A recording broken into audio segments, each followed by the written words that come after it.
नमस्कार, आप देख रहे हैं प्रकाश वेग समाचार और मैं हूं अभिनंदन सिंह। भाजपा के कद्दावर नेता और सांसद, जी हां, हरि नारायण राजभर जी आज हमारे साथ बात करने के लिए हैं। आइए हम जानते हैं कि अब तक का जो सफर रहा है भाजपा का, भाजपा के साथ आप भाजपा के रथ पे, विकास के सुशासन के रथ पर आप जो थे सवार हैं और आज भी भाजपा के साथ ही जुड़े हैं। बहुत लंबा सफर तय किया है हरि नारायण जी ने। इस तरह से जो स्थिति है भाजपा की आज प्रदेश में और देश में, भाजपा की सरकार है, क्या कुछ कहेंगे आप? तो भाजपा की सरकार तो चल ही रही है। देख रहे हैं कि केंद्र में भी चल रही है, प्रांतों में भी चल रही है। सरकार तो अब वहां बनने की संभावना हो गया है जहां भाजपा की सरकार थी ही नहीं। जैसे मान लीजिए बंगाल में, बिहार में भाजपा और सहयोगी पार्टी पूर्ण बहुमत में आ गई है, वहाँ भी सरकार अपनी बनी गई है। तो भाजपा तो बढ़त पर है, यानी केंद्र में भाजपा तीसरी बार सरकार बनी है। उत्तर प्रदेश में दूसरी बार सरकार चल रही है। फिर उत्तर प्रदेश में संभावना भी भारतीय जनता पार्टी का ही दिखाई दे रहा है। विकास का डबल इंजन जो है वो लगातार दौड़ रहा है पटरी पर, जिसको लेकर विपक्ष के बहुत ज्यादा बेचैनी है। तो स्वाभाविक है विपक्ष बेचैन रहेगा। भारतीय जनता पार्टी चूंकि क्रमशः आगे बढ़ती ही नजर आ रही है। देखा है आपने कश्मीर को, जो सारे 370 धारा समाप्त करके कश्मीर का वास्तविक भारत का अंग बना लिया गया, राम मंदिर बन गया और तमाम हिंदुत्व आगे बढ़ रहा है। तो भारतीय जनता पार्टी जो है अपने तरीके से, तो जो उसका तरीका है उसमें तो आगे बढ़ती जा रही है। लोग पसंद कर रहे हैं तभी वोट कर रहे हैं। जी। सादत जी, अगर मैं बात करूं तो आप एक बार सांसद रह चुके हैं और एक बार कल्याण सिंह की सरकार में मंत्री रह चुके हैं। एक लंबा सफर तय किया आपने भाजपा में। जी। क्या एक्सपीरियंस, क्या अनुभव रहा आपका? अनुभव तो ठीक ही रहा। कल्याण सिंह जैसे नेता शायद इस दुनिया में है। अटल बिहारी वाजपेयी जैसे नेता शायद इस दुनिया में, लाल कृष्ण आडवाणी वगैरह जो है समय के बहुत ईमानदार और समाज सेवी और राष्ट्र सेवी नेता रहे, इसमें कोई दो राय नहीं। अब मैं बात कर लेता हूँ, आप राजभर समाज से हैं और प्रदेश में इस समय एक मंत्री जी हैं हमारे, ओपी राजभर। ओपी राजभर जी के बयान कुछ ज्यादा चर्चा में आ जाते हैं। उनके बोलने का जो अंदाज है वो कुछ ऐसा है कि लोगों को लुभा जाता है और कभी कभी उनको भी परेशानी में डाल देता है। तो उस पर क्या कुछ कहेंगे? देखिए, राजभर बड़े स्वाभिमानी वर्ग रहा है और शासक भी वर्ग रहा है, और महाराजा सुहेलदेव जो है इस ब्लड से बिलोंग करते हैं। जहां तक आप ओम प्रकाश की बात करें तो ओम प्रकाश चूंकि राजभर है ही नहीं। नहीं, ये बड़ी बात कह रहे हैं कि आप वो राजभर नहीं है। जांच करा लीजिए, राजभर है ही नहीं। मैं हमेशा कहता हूँ उसका पूरा हमने जीवन में उसे परिवार खानदान करने सब निकलवा लिया, वह राजभर है ही नहीं। वो बिलोंग करता है एक बिहार जाति में, जैसे बनारस के तरफ, हाँ चुनार के तरफ, मिर्जापुर के तरफ में पाई जाती है।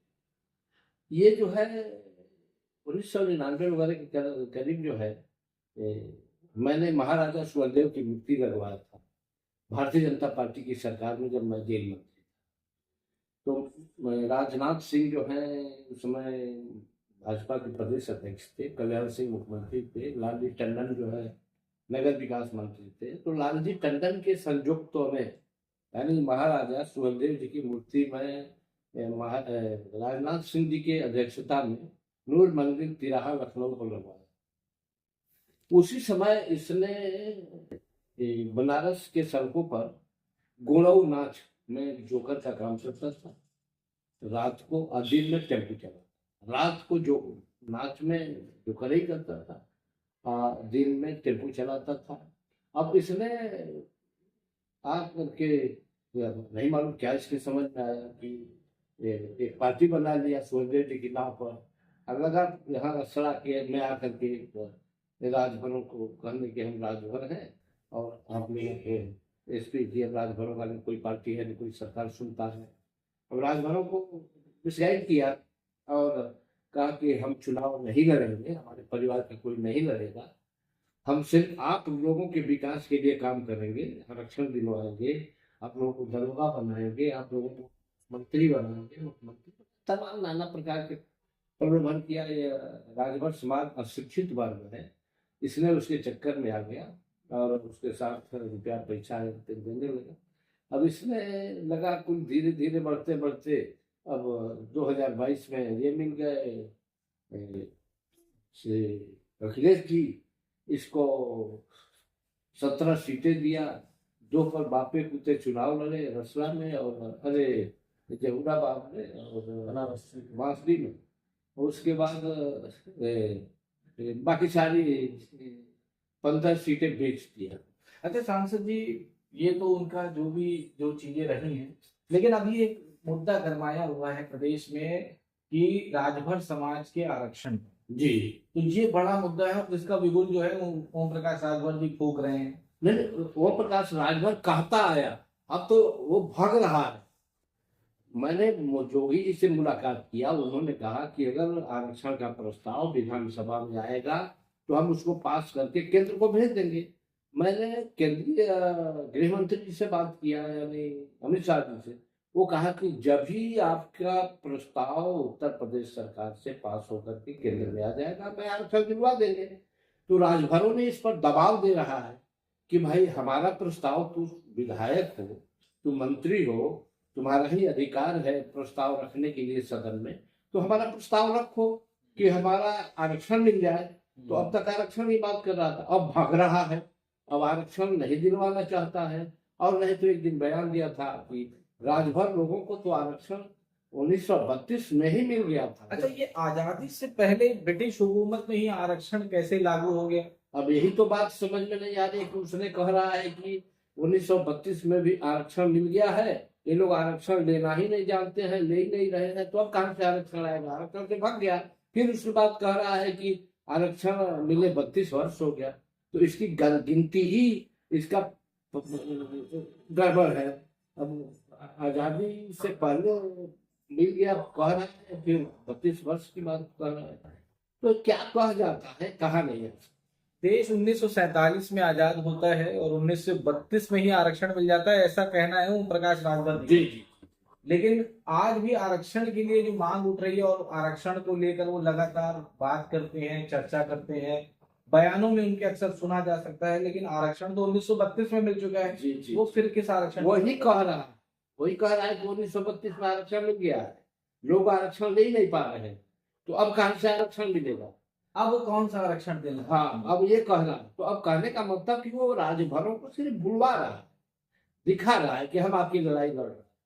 राजभर समझ रहे हैं कि अब हमको धोखा देना, क्योंकि एक स्पष्ट कह दिया कि आरक्षण मिल गया है 1932 में, अब आरक्षण का मिलने का कोई प्रश्न नहीं। तो अब तो जान गया राजभर की ये जो है हमको चूतिया बना रहा है, इधर उधर जो आरक्षण की बात करता है, तो ये राजभरों को मिसगाइड करता है, यही इसका फार्मूला है, यही करता है। ये कह रहा है कि हमारा राजभर समाज को अभी जो है भ्रमित करने का काम कर रहा है, जैसा आपका कहना। हाँ, मेरा कहना नहीं है, ये अपने बयानों से प्रमाणित कर किया है, हम नहीं कर रहे, ये अपने बयानों से प्रमाणित किया है। वो ये भी कह रहा है कि हमारा लक्ष्य की प्राप्ति हो गई, यानी जब विधायक बन गया, अब कोशिश कर रहा, मंत्री बन गया, अब इसका लक्ष्य की प्राप्ति हो गई। अब एक ही लक्ष्य है इसका कि अपने लड़कों को मैं मंत्री बना दूं, अपने लड़कों को विधायक सांसद बना दूं, और कोई इसका लक्ष्य। इसने 40,000 करोड़ रुपए का अर्जन किया है, राजभरों को बेचकर, टिकट बेचकर, मतलब राजभरों के टिकट। बड़ा आरोप है। हाँ, नहीं, मैं कह चुका हूँ, मैं जांच की मांग कर रहा हूँ कि इस पर सरकार जो है ईडी लगाए और जांच कराए कि हम सही कह रहे हैं, गलत। वही नहीं, अभी ये जो है कल के डेट में उसने कहा है कि ये अलीगढ़ में हथियार जो है, अवैध हथियारों को बांटने की बात हुई है जी। और यही प्रदेश की अगर बात करें तो वही हमारे योगी जी का कहना है कि इस चौराहे पे किसी ने कोई छेड़छाड़ की या कोई गलत हरकत की तो अगले चौराहे पे उसका राम नाम सत्य हो जाएगा। वही सरकार में ही मंत्री हैं ओपी राजभर, और उन्होंने अभी संजय निषाद जी के कार्यक्रम में संकल्प दिवस में ये कहा कि मैं 18 तारीख को अलीगढ़ आ रहा हूँ, आजमगढ़, और जहाँ पे अवैध हथियार बांटने कह रहा, मैं कह रहा हूँ कि ये तो जोगी जी जाने जो कह रहे हैं, क्या कर रहे हैं, मुख्यमंत्री है यार, देश सरकार को कुछ प्रदेश को दंगा मुक्त करने की बात होती है, प्रदेश से माफिया और गुंडों की सफाई की बात होती है, लेकिन वहीं अवैध हथियारों को बांटने का खुलेआम खुले मंच से जो है जयघोष हो रहा है, हाँ, घोषणा की जा रही है, ये क्या है? ये तो बहुत गलत बात है। ये तो कानून और व्यवस्था को चैलेंज है एक तरह से। और उसी सरकार का मंत्री वो कह रहा है कि हम उच्च निषाद के मीटिंग में कल हम 18 तारीख को मैं अवैध हथियार, बगैर लाइसेंसी हथियार बांटूंगा, जिसको लेना हो आकर के ले। तो ये तो मतलब है कि हमको लग रहा है कि जो अलीगढ़ वगैरह की जो बात कह रहे हैं, ये ओम प्रकाश राजभर एक अवैध हथियारों का कारखाना खोला हुआ है। इससे लगता है खोला हुआ है। और जितने देश के अंदर अवैध हथियार मिल रहे हैं, इसका सप्लाई यानी इसका पैसा कमाना भी। जैसे गाजियाबाद में भी एक हिंदूवादी नेता थे जिन्होंने हथियार बांटने को लेकर जिनको पुलिस ने गिरफ्तार किया जी, और अभी उनकी रिहाई हुई है हाँ। कई हिंदू संगठनों के विरोध के बाद। हाँ, हाँ। वहीं सरकार में जो मंत्री हैं और इस तरह के बयानबाजी कर रहे हैं कि हम अवैध हथियार बांटेंगे, तो उसको लेकर क्या विचार है? इसके अंदर सीधा विचार है कि कानून व्यवस्था को चैलेंज कर रहा है। सरकार को चाहिए इसको कि इसके असली जगह पर जेल होती है, अपराधियों का जगह जेल होती है। अब मान लीजिए जो अवैध हथियार बांटने की बात कर रहा है, ऐसे अवैध हथियार किसी के हाथ में मिल जाए तो 25 साल से लगता है। इसको तो चूंकि कार्रवाई होनी चाहिए, सरकार को बर्खास्त कर देना चाहिए। इस आदमी को सरकार में रहने का अधिकार ये नहीं है। जी, तो देखिए, जैसा कि आप जान ही रहे हैं कि अब ये 26 चल रहा है और 27 में लोकसभा चुनाव, विधानसभा चुनाव, माफ कीजिएगा, विधानसभा चुनाव है और उसमें जिस तरह से तैयारियां हैं उसको देखते हुए क्या लगता है कि इस बार क्या प्रदर्शन कर रही है भाजपा उत्तर प्रदेश में?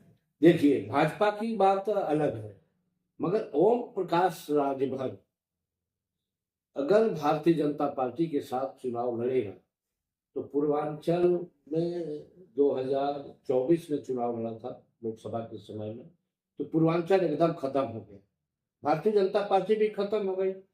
इसको तो जीतने का कोई प्रश्न नहीं, मगर भाजपा को भी खाएगा। अगर ओम प्रकाश राजभर अगर बीजेपी के साथ चुनाव लड़ेगा तो यह ओम प्रकाश भारतीय जनता पार्टी कार्यकर्ताओं को भी गाली दिया है, मोदी जी को भी गाली दिया है, ये अमित शाह को भी गाली दिया है, जोगी जी को भी भीख मांगने का ट्रेनिंग दे रहा था। तो भारतीय जनता पार्टी कार्यकर्ता ओम प्रकाश राजभर को वोट नहीं करेगा। इनके बयानों से क्या पार्टी को नुकसान होने वाला है? अरे रोज नुकसान हो रहा है। इसको कोई समान क्लास के लोग देखना नहीं चाहते और वोट तो देना दूर की बात है। भारतीय जनता पार्टी इसको देखना, कार्यकर्ता देखना नहीं चाहते, नेता भले इसके फेवर की बात करते हैं, मगर भारतीय जनता पार्टी के कार्यकर्ता इसको वोट कतई नहीं करेगा। यह मैं निश्चित सही कह रहा हूं, मैं सर्वे करके कहता हूं। जी, जैसा कि अभी आपने देखा, हमारे साथ बात करने के लिए थे पूर्व सांसद हरि नारायण राजभर जी, और आगामी दिनों में क्या कुछ उत्तर प्रदेश की राजनीति में होने वाला है इसको जानने के लिए देखते रहे प्रकाश वेद। धन्यवाद।